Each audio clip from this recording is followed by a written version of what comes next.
Hello friends, आज हम पढ़ेंगे क्लास 9 का first chapter matter in our surrounding. ये होने वाला है थर्ड पार्ट। इससे पहले मैंने 2 पार्ट और इसी चैनल पे प्ले लिस्ट के अंदर डाल रखे हैं। ठीक है, आप उन्हें जाके चेकआउट कर सकते हो और पढ़ सकते हैं। इस चैप्टर पर अपन पढ़ेंगे, इस जो पार्ट है इसमें पढ़ेंगे can matter change its state. और इससे पढ़ा था, इससे पहले अपन ने पढ़ा था स्टेट ऑफ मैटर्स। स्टेट्स क्या होती है, मैटर्स कितनी कितनी स्टेट्स होती हैं। ठीक है, और उसके स्टेट्स के अंदर पार्टिकल्स होते हैं, वो के किस फॉर्म में जमे होते हैं, किस फॉर्म में अरेंज होते हैं। ठीक है, और उससे पहले अपन ने पढ़ा था मैटर क्या होता है, पार्टिकल्स क्या होते हैं, और वो पार्टिकल्स हैं वो बनते कैसे हैं, किसको पार्टिकल्स बोल रखा है। ठीक है, पार्टिकल्स की स्पेस कितनी होती है उसके बीच में, ये सब कुछ पढ़ा रखा है मैंने। तो आप सबसे पहले वो देख के आए, उसके बाद ये आपको समझ में आएगा। ठीक, तो अपन चालू करते हैं। Can matter change its state. अपन को पता है, अब तो मैं थोड़ा रिवीजन कर देता हूँ। अपन को पता है कि 3 प्रकार की स्टेट होती है, 3 टाइप्स की स्टेट्स होती हैं। Solid state, liquid state and gaseous state. Solid state में क्या होता है, जो पार्टिकल्स होते हैं मैटर के, वो आपस में चिपके होते हैं, फिक्स पोजीशन पे होता है। जो सॉलिड होती है उसकी रिजिड होता है, वो उसको आपको तोड़ नहीं सकते, बहुत मजबूती से उसके पार्टिकल पास पास में इतने पास होते हैं कि आप इमेजिन नहीं कर सकते हैं। उसके बीच में बहुत कम स्पेस होती है। और जो लिक्विड स्टेट होता है उसके अंदर है ना गैप होता है, उसके अंदर गैप होता है अपने सॉलिड से थोड़ा ज़्यादा, इसलिए वो लिक्विड होता है। इसलिए वो उसका जो वॉल्यूम है, उसका शेप फिक्स नहीं रहता है। वैसे ही अपने एक स्टेट आती है गैसियस स्टेट। इसके अंदर जो पार्टिकल्स होते हैं वो बहुत दूर दूर होते हैं, इनकी जो स्पेस होती है वो बहुत दूर होती है, इनकी पार्टिकल की स्पेस। और लेकिन एक बात हो रही है कि जो गैस स्टेट है उसके अंदर जो फोर्स ऑफ अट्रैक्शन, इन दोनों का फोर्स ऑफ अट्रैक्शन है, इन दोनों पार्टिकल, इन दोनों पार्टिकल, इन दोनों, वो बहुत कम होता है। वो बहुत कम होता है। फोर्स ऑफ अट्रैक्शन मतलब एक दूसरे के प्रति खिंचाव, जो पार्टिकल्स होते हैं एक दूसरे को खींचते हैं हर स्टेट में। जैसे सॉलिड के अंदर है, सॉलिड के अंदर इस ये मार्कर है, मार्कर के अंदर इस बहुत छोटे छोटे पार्टिकल्स वो एक दूसरे के खींच के रखे हैं, बहुत मजबूती से खींच के रखे हैं। ठीक है, इसलिए जो फोर्स ऑफ अट्रैक्शन होता है, ठीक है, सॉलिड स्टेट के अंदर वो बहुत ज्यादा होता है, और लिक्विड स्टेट के अंदर उससे कम होता है सॉलिड स्टेट से। और गैस स्टेट के अंदर सबसे कम होता है, सबसे कम फोर्स ऑफ अट्रैक्शन होता है अपने गैस स्टेट के अंदर। ठीक है, तो ये जो सॉलिड स्टेट है, अब इसको लिक्विड स्टेट के अंदर चेंज कर सकते हैं। क्या अपन लिक्विड स्टेट को गैस स्टेट के अंदर चेंज कर सकते हैं? और अगर कैन चेंज कर सकते हैं तो कैसे करेंगे? तो उसके लिए अपन को एनर्जी लेनी पड़ेगी। अब एनर्जी क्या होती है, एनर्जी अपन कैसे प्रोवाइड करेंगे? ठीक है, तो एनर्जी अपन किसी भी फॉर्म में प्रोवाइड कर सकते हैं, हर फॉर्म की एक एनर्जी होती है। ठीक है, तो अपन लिक्विड स्टेट, सॉलिड स्टेट को लिक्विड स्टेट में चेंज करने के लिए अपन हीट एनर्जी प्रोवाइड करेंगे। ठीक है, मैं कभी भी एनर्जी बोलूँ उसका मतलब हीट प्रोवाइड करें। हीट मतलब अपन गर्म कर रहे हैं उसको। ठीक, किससे भी गर्म कर सकते हैं, लाइटर से गर्म कर सकते हैं, किस जो हीट एनर्जी होती है ना, ठीक है, वो प्रोवाइड करेंगे। तो सबसे पहले अपन इसकी स्टेट है वो चेंज करेंगे। उसके प्रोसेस को क्या बोलते हैं? उसको बोलते हैं फ्यूजन बोलते हैं। The process of melting that is change of solids states into liquid state is known as fusion. ठीक है, जब भी अपन सॉलिड स्टेट लिक्विड स्टेट के अंदर चेंज होगा उसको बोलते हैं फ्यूजन। ठीक है, अब फ्यूजन होता है क्या है, होते कैसे, मतलब जब मैंने बोला कि सॉलिड स्टेट है वो लिक्विड स्टेट के अंदर चेंज हो रही है, तो कैसे होगा चेंज? तो वो अपन देखेंगे। जैसे अपन ने हीट एनर्जी प्रोवाइड की, जो पार्टिकल्स होते हैं ये फिक्स जगह पे होते हैं और इनके बीच की स्पेस बहुत कम होती है, ये तो मैंने पहले बता रखा है। ठीक है, स्पेस कम होती है और ये फोर्स ऑफ अट्रैक्शन मतलब एक दूसरे के प्रति ये पार्टिकल एक दूसरे को खींच के रखते हैं। ठीक है, तो जैसे अपन हीट प्रोवाइड करते हैं तो एक एक सिंगल पार्टिकल्स हैं वो वाइब्रेट करना चालू होते हैं, वाइब्रेट ऐसे धूजना चालू होते हैं। वाइब्रेट करना चालू हुए तो क्या होता है, एक दूसरे से टकराते हैं। जो बीच के पार्टिकल है वो आपस में टकराएंगे, जो साइड के पार्टिकल वो साइड वाले पार्टिकल से टकराएंगे। ऐसे टकराते टकराते जो है ना अपने पार्टिकल्स वो दूर होते जाते हैं। जैसे आपस में टकराव होती है तो लोग हो गए, चीजें हो गई, सब दूर होती है। धीरे धीरे धीरे धीरे धीरे धीरे चीजें दूर होने लगती है। वैसे ही जो पार्टिकल्स हैं ये टकरा के ये दूर, इसकी स्पेस है वो बढ़ जाएगी। स्पेस बढ़ी तो उसके कारण क्या हुआ, जो फोर्स ऑफ अट्रैक्शन है एक दूसरे के प्रति खिंचाव है वो कम हो जाएगा। ठीक है, अपने इंसानों में भी ऐसा होता है कि अपन किसी को ज्यादा लाइक करते हैं, अपन ज्यादा जानते हैं उसको। ठीक है, अगर कुछ लड़े हो गई तो धीरे धीरे अपन उससे दूरी बना लेते हैं। वैसे ही अपने जो है ना साइंस के अंदर भी होता है, उसके अंदर पार्टिकल्स होते हैं, ठीक है, वो एनर्जी मिली, वाइब्रेट हुए, टकराए, तो उसके बीच की स्पेस है वो धीरे धीरे बढ़ गई, और स्पेस बढ़ने के कारण जो सॉलिड है वो मेल्ट होना चालू हो जाता है, ठीक है, वो मेल्ट होके वो लिक्विड स्टेट में तब्दील हो जाता है, कन्वर्ट हो जाता है, ठीक है। अब हम देखेंगे the minimum temperature at which a solid melts to become a liquid at the atmospheric pressure is called its melting point. जब मिनिमम टेम्परेचर मतलब बहुत कम टेम्परेचर, बहुत कम हीट प्रोवाइड की अपन ने, हीट दी अपन ने सॉलिड स्टेट को, ठीक है, वो कन्वर्ट हो गया, वो मेल्ट होना चालू हो गया, उसको बोलते हैं मेल्टिंग पॉइंट। बिल्कुल मिनिमम टेम्परेचर पे अगर मेल्ट हो रहा है कोई सॉलिड, ठीक है, लिक्विड में कन्वर्ट हो रहा है, तो उसको बोलते हैं मेल्टिंग पॉइंट। बहुत आसान है, कोई लोड लेने की जरूरत नहीं है, और उसको बार बार रिपीट करोगे तो आपको लर्न होगा, ठीक है। तो अपन को बोलना भी है साथ साथ, अब मेरी वीडियो देख रहे हो उस टाइम बोलना भी है अपन को साथ, ठीक है। अब अपन एनर्जी प्रोवाइड तो कर दी, अब क्या होता है कि जब आइस है, अब घर पर ट्राई करके देखना, आइस का क्यूब लेना, उसके बाद एक लाइटर लेना, ठीक है, लाइटर को आइस के पास लेके आना और उसको जलाना, ठीक है। धीरे धीरे क्या होगा, जो है लाइटर है वो हीट प्रोवाइड करेगा आइस को, ठीक है, और आइस क्या होगी, धीरे धीरे पिघलना चालू होगी। लेकिन आप उसको छू के रखना, जो है ना, हमने आइस का क्यूब है साइड से छू के रखना और फिर प्रोवाइड करना हीट, तो क्या होगा, जो आइस है वैसे का वैसे ठंडा का ठंडा रहेगा, टेम्परेचर बिल्कुल चेंज नहीं होगा। ऐसा क्यों हो रहा है कि अपन ने हीट प्रोवाइड की तो चेंज नहीं हो रहा टेम्परेचर। बाकी अगर अपन किसी भी बर्तन हो गए, कोई भी चीज़ होगी, उसको अपन हीट प्रोवाइड करते हैं तो वो क्या लाल हो जाता है, बहुत गर्म होना चालू हो जाता है, अपन उसको पकड़ नहीं सकते, ठीक है। तो उसमें तो वो गर्म हो जाए, उसका टेम्परेचर चेंज हो रहा है, पर इसमें आइस के फॉर्म, आइस में अपन हीट प्रोवाइड कर रहे हैं तो इसका टेम्परेचर चेंज क्यों नहीं हो रहा, टेम्परेचर चेंज क्यों नहीं हो रहा, वो का वही है। ऐसा नहीं कि आइस आइस है नहीं कहता थोड़ा सा लिक्विड बना है, ऐसा है ही नहीं। ऐसा क्यों, क्यों, क्योंकि है ना कि जो अपने जितनी एनर्जी अपन हीट दे रहे हैं लाइटर के थ्रू, वो सारी एनर्जी है ना, ये पार्टिकल्स है ना, उनमें डिस्ट्रीब्यूट हो रही है, डिवाइड हो रही है, ठीक। डिवाइड होने के कारण क्या हो रहा है, जो है ना अपने हीट है वो पूरी यूटिलाइज हो रही है, पूरी इसके अंदर ही यूज हो रही है, वो टेम्परेचर बढ़ने ही नहीं दे रही है, ठीक है। इसलिए इस जो टेम्परेचर नहीं बढ़ रहा है, ठीक है, तो उसको भी बोलते हैं, इसको बोलते हैं लेटेंट हीट। लेटेंट हीट जो छुपी हुई हीट है, अपने आइस क्यूब अपन प्रोवाइड कर रहे हैं आइस क्यूब के अंदर, और उसका टेम्परेचर चेंज नहीं होगा, उसको बोलते हैं लेटेंट हीट। अपन डेफिनेशन देख रहे हैं, when a solid melts its temperature remains the same, ठीक है। सॉलिड अगर मेल्ट हो रहा है, पिघल रहा है, तब उसकी टेम्परेचर है वो सेम रहता है, पर एनर्जी उसको मिलती है।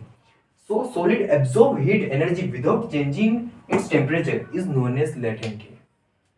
सॉलिड है वो टेम्परेचर को चेंज नहीं कर रहा है और उसको हीट को एब्जॉर्ब कर रहा है, जो पार्टिकल्स है मतलब पार्टिकल प्रोवाइड की वो एनर्जी एब्जॉर्ब भी कर रही है ना, सब डिवाइड हो रही है, डिस्ट्रीब्यूट हो, वो एब्जॉर्ब करने ही बोलते हैं उसको, ठीक है। वाइब्रेट हो रहा है वो एब्जॉर्ब भी कर रही है उसको, ठीक है, तो एब्जॉर्ब कर लेता है और उसका जो टेम्परेचर है वो चेंज नहीं होता है। इसको बोलते हैं अपन लेटेंट हीट। लेटेंट का मतलब होता है हिडन, छुपा हुआ। लेटेंट का मतलब जो अपने ग्रीक होते हैं लेटिन वर्ड होता है, ठीक है, उसको बोलता है लेटेंट, उसका मतलब होता है हिडन, छुपा हुआ, छुपी हुई एनर्जी, ठीक है। अब इसके अंदर भी एक चीज छुपी हुई चीज है, ठीक है। अब अपन ने लेटेंट पढ़ लिया, अब एक प्रोसेस होता है लेटेंट हीट ऑफ फ्यूजन। इसका मतलब क्या होता है, इसका मतलब कुछ नहीं होता है, ठीक है। इसमें अमाउंट आ जाता है, अमाउंट मतलब मान सकते हो जो सॉलिड है, ठीक है, आइस है, समझ लो 1 किलो आइस है, उसको पिघलने में जितनी हीट, जितनी एनर्जी प्रोवाइड करेंगे अपन, ठीक है, उसको लिक्विड में कन्वर्ट करने में, उसको बोलते हैं लेटेंट हीट ऑफ फ्यूजन, ठीक है। Heat required to change 1 kg of solid into liquid is known as latent heat of fusion. जितनी हीट अपन को रिक्वायर होती है 1 किलो बर्फ को पिघलाने में उस लिक्विड में, उसको बोलते हैं लेटेंट हीट ऑफ फ्यूजन, ठीक। अब अपन देख लिया कि सॉलिड है, सॉलिड चेंज हुआ लिक्विड के अंदर, अब लिक्विड के अंदर है, सॉलिड के अंदर स्पेस बनी, उसके बाद लिक्विड में है, ठीक है। लेकिन फोर्स ऑफ अट्रैक्शन है वो कम हो जाएगा, इसमें जो फोर्स ऑफ अट्रैक्शन था मतलब खिंचाव था वो बहुत ज्यादा था, इसके अंदर हो जाएगा कम। वो ज्यादा कम नहीं होगा, इसके अंदर भी कम होगा, लेकिन उसके कंपेरेटिव में कम हो जाएगा, उसके कंपेयर टू इसमें कम हो जाएगा, ठीक है। अब लिक्विड है, लिक्विड भी क्या होता है, बॉयल होना चालू होता है, ठीक है। तो लिक्विड में क्या होता है, अपन अगर एनर्जी प्रोवाइड करते हैं लिक्विड के अंदर, जो फोर्स ऑफ अट्रैक्शन है उसके अंदर ज्यादा था, वो वीक हो गया तो लिक्विड बन गया। फोर्स ऑफ अट्रैक्शन जो खिंचाव है ना वो कम हुआ, लिक्विड बन गया। अब क्या होगा, जो पार्टिकल उसको वापस और हीट दी तो उसको फोर्स ऑफ अट्रैक्शन और कम हो जाएगा, मतलब एक दूसरे के पीछे प्रति जो पार्टिकल्स है उसका खिंचाव और कम होने के कारण जो है ना पार्टिकल्स दूर दूर चले जाएंगे और इनके बीच में स्पेस, बहुत सारा स्पेस बन जाएगा। स्पेस बनने के कारण ये जो लिक्विड स्टेट है वो गैस स्टेट में कन्वर्ट हो जाती है, चेंज हो जाती है। ठीक है, तो एनर्जी दी, ठीक, ये आपस में टकराए, फोर्स ऑफ अट्रैक्शन कम हुआ। ठीक है, फोर्स ऑफ अट्रैक्शन कम हुआ, खिंचाव कम हुआ।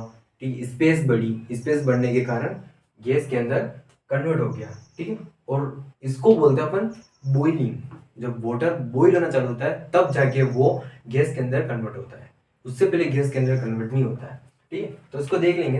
Temperature at which a liquid starts boiling at the atmospheric pressure is known as boiling point.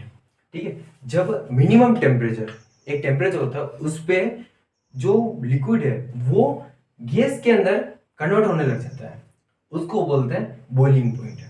ठीक है, पार्टिकल्स, अब इसमें क्या है कि एक पार्टिकल को एनर्जी मिल रही है तो पूरे जो जितने भी टोटल पार्टिकल्स हैं उसको जो एनर्जी मिल रही है, ठीक है, उतनी एनर्जी रिक्वायर्ड होगी हम गैस को गैस में कन्वर्ट होने में। समझेंगे, मैं समझाता हूँ। Particle from the bulk of liquid gain enough energy to change into the vapour state. इसको बहुत सारी एनर्जी देनी पड़ेगी जब जाके ये पार्टिकल्स हैं बहुत दूर दूर होंगे।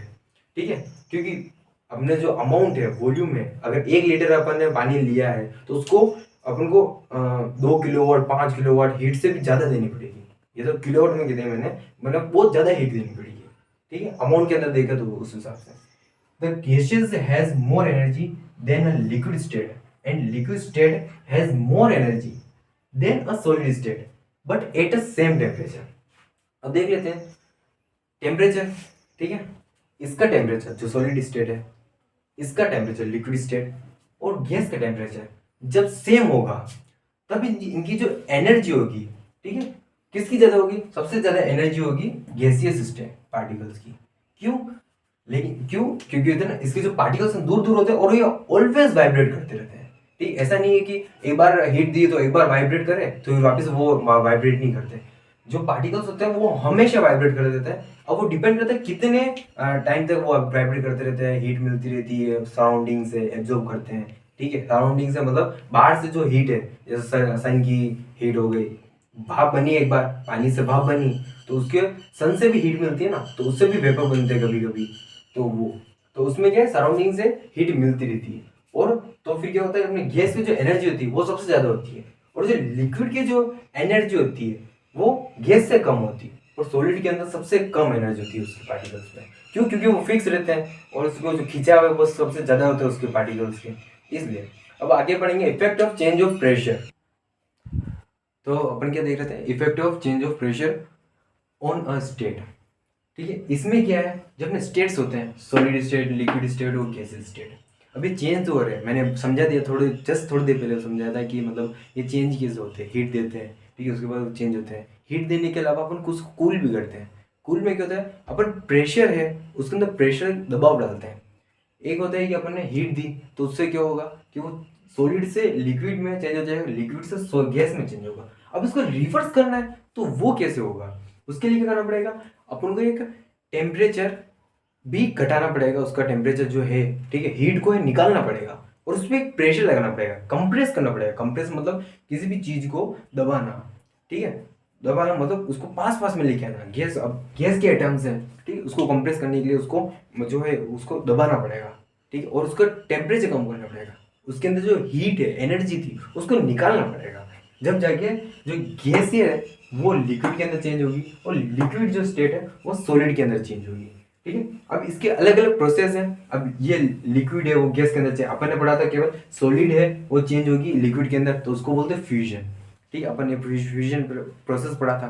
ठीक है, और जो लिक्विड है वो अपने गैस के अंदर चेंज, उसको बोलते हैं वेपराइजेशन, उस प्रोसेस का नाम है। वैसे ही जो अपने गैस है वापिस लिक्विड के अंदर चेंज हो रहा है due to increase in pressure and decrease in temperature. ठीक है, तो उसको बोलते हैं कंडेंसेशन। और वैसे ही liquid change to solid state, उसको बोलते हैं सॉलिडिफिकेशन। और ये तो चलो ठीक है, वह अपन ने लिक्विड सॉलिड से लिक्विड चेंज किया, लिक्विड से गैस चेंज किया, गैस के अंदर चेंज किया, उसके बाद वापस हमने गैस से लिक्विड, लिक्विड के अंदर सॉलिड। कभी कभार ऐसी फॉर्म्स भी होती हैं, जो ऐसे सॉलिड्स भी होते हैं जो डायरेक्ट सॉलिड से गैस के अंदर चेंज हो जाते हैं, और गैस से डायरेक्ट सॉलिड भी बन सकते हैं, ऐसे फॉर्म्स भी होते हैं। उसको बोलते हैं, एक तो बोलते हैं सब्लिमेशन, सॉलिड स्टेट से गैस स्टेट के अंदर चेंज होंगे, उसको बोलते हैं सब्लिमेशन। और गैस से सॉलिड में चेंज होंगे, उसको बोलते हैं डिपोजिशन।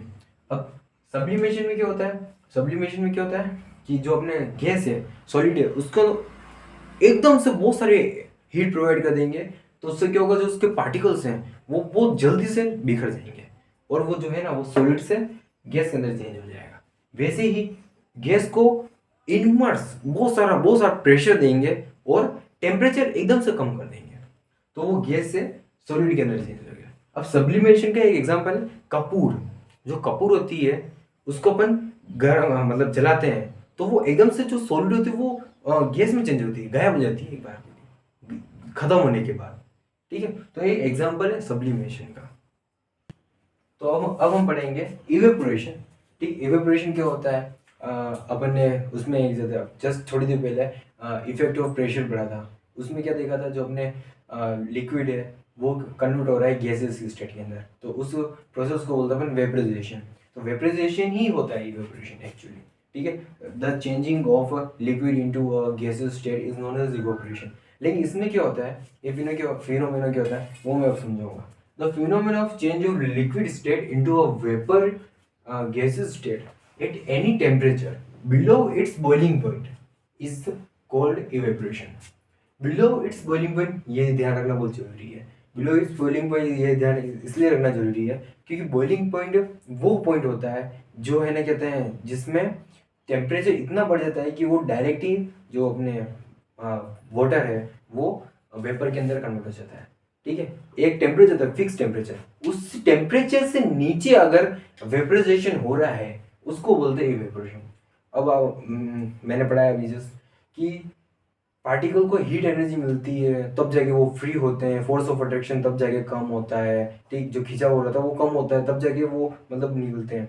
ठीक है, तो एक फिक्स टेम्परेचर होता है बॉइलिंग पॉइंट, उस पे वो मतलब अपने लिक्विड स्टेट है वो गैस स्टेट के अंदर चेंज होती है। और अभी मैं कह रहा हूँ कि जो टेम्परेचर है उस बॉइलिंग पॉइंट से कम होने पर वो वेपर के अंदर चेंज होता है। ऐसा क्यों?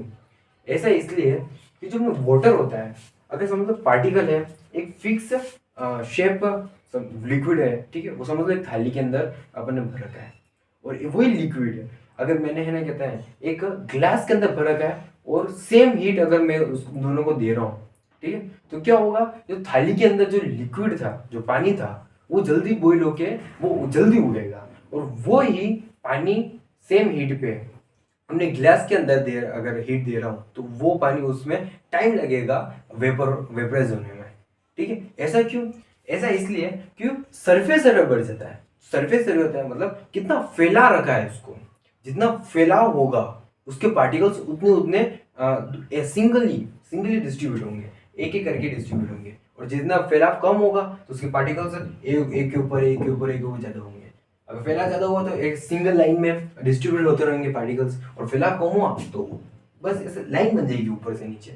ठीक है, तो सबको धीरे धीरे करके मतलब कहते हैं वेपर होने में टाइम लगता है।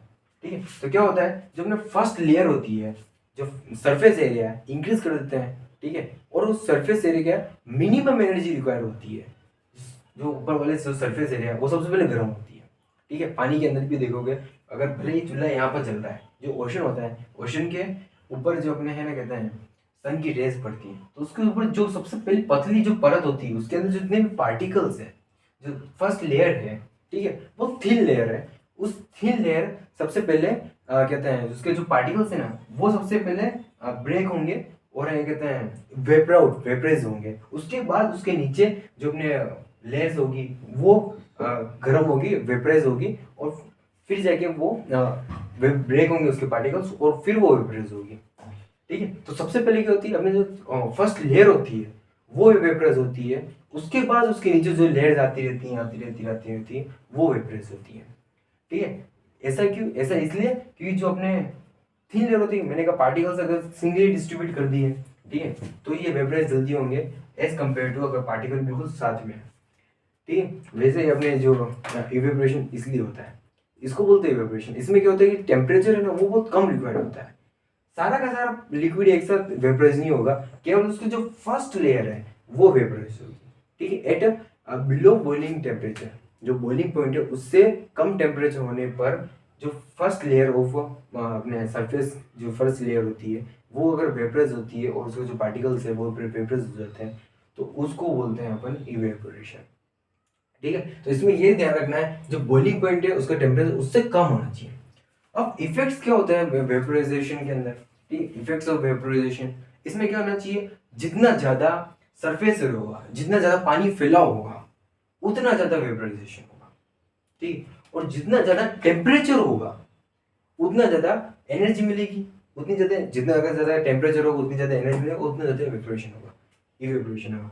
अगर दोनों अगर साथ में हुआ तो जो इवेपोरेशन प्रोसेस है वो बहुत फास्ट होगा, ठीक। इसलिए आप कभी खाना खाते होगे तो आपके पेरेंट्स ने कहा होगा कि जो खाना है उसको फैला दें, ठीक है, फैलाएगा तो क्या होगा, वो जल्दी ठंडा होगा। इसलिए अपन जो प्लेट होती, चाय पीते हैं प्लेट के अंदर निकाल के पीते हैं, क्यों, कि जो अपने जो पार्टिकल्स हैं कप के अंदर पार्टिकल्स पास पास में, सरफेस एरिया कम हो गया, और प्लेट के अंदर पार्टिकल्स दूर दूर फैले हुए हैं, तो क्या है वो ठंडी ज़्यादा होगी, जल्दी होगी, उसके पार्टिकल्स दूर दूर है तो हीट है वो जल्दी निकलेगी। वैसे ही अगर लिक्विड को इवेपोरेशन करना है, लिक्विड को वेपोराइजर के अंदर चेंज करना है, ठीक है, और वो भी बॉइलिंग पॉइंट से कम टेम्परेचर में, बॉइलिंग पॉइंट का जो टेम्परेचर होता है वो लगभग होता है अपने 100 डिग्री सेल्सियस। इससे कम टेम्परेचर में अगर अगर इवेपोराइजेशन हो रहा है उसको बोलते हैं इवेपोरेशन, ठीक। और ये अपने काम आता है किसमें, अपने जो वाटर साइकिल होते हैं उसके अंदर काम आता है। जब में बारिश होती है पानी जाता है, इवेपोरेट होता है, वापस आके वापस कंडेंस होके वापस से ड्रॉपलेट्स के थ्रू अपने बरसता है, वो इसके अंदर प्रोसेस के अंदर आता है, ठीक है। अब एक चीज और है कि जो अपना वाटर होता है वो 100 डिग्री सेल्सियस पे बॉईल होता है।